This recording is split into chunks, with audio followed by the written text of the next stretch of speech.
Here's something I want you to think about. In 2020, you could fill up a grocery cart for $120. The same cart, same item, same store costs you $190 today. That's not a feeling. That's not inflation anxiety. That's a 58% increase in what your dollars actually buy at the checkout counter. And most people absorb that quietly. They adjust their budget, they buy the store brand, they skip the steak and get the ground beef. They tell themselves it's temporary, that things will go back to normal eventually. But here's the thing, what if they don't? What if what's happening in America right now isn't a temporary post-pandemic blip, but the early stage of something that has already fully played out in another major developed economy? And we can watch exactly how it ends by looking at what just happened to Japan. Because Japan didn't just have inflation, Japan's currency, the yen, lost nearly 50% of its purchasing power against the US dollar between 2021 and 2024. Japanese citizens watched their savings quietly cut in half, not from a crash, not from a crisis headline, from a slow, structural erosion that most of them didn't understand until it was too late to do anything about it. And the mechanisms behind Japan's collapse, they're not unique to Japan. They are already operating in the United States, right now, today. That's what this video is about. My name is Yang. I cover crypto, personal finance, and the global financial systems that affect your money on this channel. If this is the kind of content you want more of, subscribe and hit the like button. Let's build the full picture. To understand where America might be going, we need to understand exactly what happened to Japan. Not the surface version, the structural version. In 2020, $1 US bought approximately 105 Japanese yen. By 2024, that same dollar bought approximately 155 yen. That means the yen lost roughly 32% of its value against the dollar in 4 years.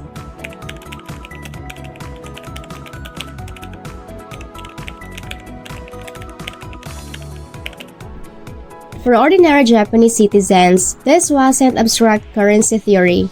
It meant that everything Japan imports, and Japan imports nearly all of its energy and a significant portion of its food, became more expensive overnight. Electricity bills doubled in some regions, grocery prices surged, and wages, which had been stagnant in Japan for 30 years, did not keep pace. Here's what most people don't realize about how this happened. Japan maintained near zero and even negative interest rates for over a decade. The reasoning? Stimulate borrowing, stimulate spending, prevent deflation. And it worked.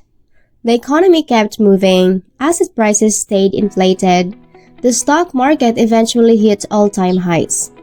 But the cost was silent and compounding. Decades of near-zero rates meant the yen became a carry trade currency. Global investors borrowed yen cheaply and invested in higher-yielding assets elsewhere. The yen was structurally weakened, and when global interest rates differentials widened, when the US Federal Reserve raised rates aggressively while Japan held near zero, the yen collapsed. This is where it gets really interesting, because every single one of those mechanisms has a direct American equivalent. Let me show you 4 structural parallels between Japan's monetary situation and America's current trajectory. Because once you see them, the comparison becomes impossible to dismiss. Warning sign number 1, the debt to GDP ratio.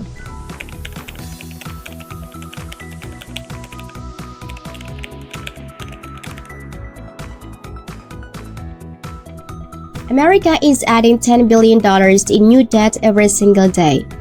Japan's debt spiral took 30 years to reach its current level. The United States is accelerating toward the same destination at nearly twice the speed. Warning number 2, interest rate dependency. The United States government is now spending more on interest payments on its national debt than on defense, more than on Medicare, more than on almost any other single budget item. At an average interest rate of 4.5% on $36 trillion in debt, America pays approximately $1.62 trillion per year just in interest. That number grows every time new debt is issued at current rates. And the only way to make it manageable is to either cut spending dramatically, which is politically nearly impossible, or inflate the debt away, which means weakening the dollar. Japan chose option 2. The result was a 32% currency collapse. Warning number 3, stagnant real wages.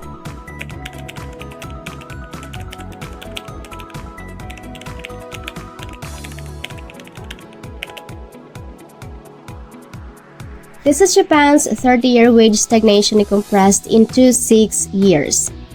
The dollar amounts on your paycheck go up, the actual purchasing power goes down, and the gap between what you earn and what your life costs widens quietly. Not in a dramatic rush, but in the slow grind of a grocery cart that costs $70 more than it did 4 years ago. Warning number 4, asset price inflation without productivity growth. When asset prices consistently grow faster than the economy that's supposed to support them, you're not creating wealth. You're inflating a balloon. Japan's stock market peaked in 1989 at 38,915 points. It didn't return to that level until 2024, which is 35 years later. The Americans most exposed to this risk are the ones with the largest asset concentrations, which, ironically, are the retirement savers and homeowners who did everything right. Let me make this concrete, because currency collapse sounds like a geopolitical abstraction until you put real dollar amounts on it. $100,000 in savings in 2010 has the purchasing power of approximately $53,000 today in real terms. After accounting for cumulative inflation, you didn't spend it, you didn't lose it in the market, it just quietly eroded. 32% of its real value gone while sitting in a savings account earning 0.5%.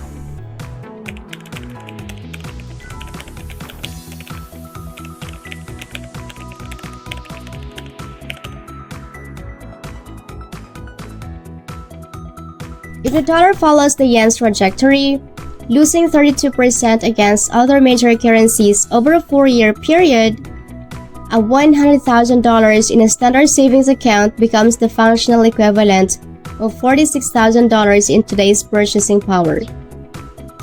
That's not a crash, that's not a crisis headline. That's the slow, quiet elimination of the savings that took years to build. Here's the part of the story that most finance videos miss. Because they focus on the collapse and not on what protected people during it. Japanese citizens who held the yen-denominated savings account lost 32% of their purchasing power. Japanese citizens who held gold, priced in yen, saw their gold holdings increase by over 80% in yen terms during the same period. Not because gold did anything extraordinary in global markets, but because when your currency falls, hard assets priced in that currency rise proportionally. This is where the actionable insight lives. Because the assets that protected Japanese citizens during their currency crisis are the same assets that protect against dollar depreciation. Here's what I want to leave you with. Japan's story is not a warning from another planet. It's a story from a country that was once considered the gold standard of economic management. Disciplined, export-driven, technologically advanced, and it still happened. Slowly, then, all at once. The United States has structural advantages Japan doesn't: reserve currency status, energy independence, more dynamic labor market. Those advantages matter.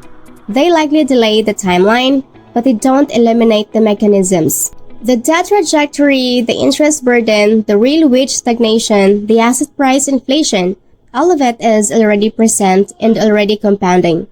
The people who come out of currency erosion periods with their wealth intact are not the ones who predicted the exact date of the crisis.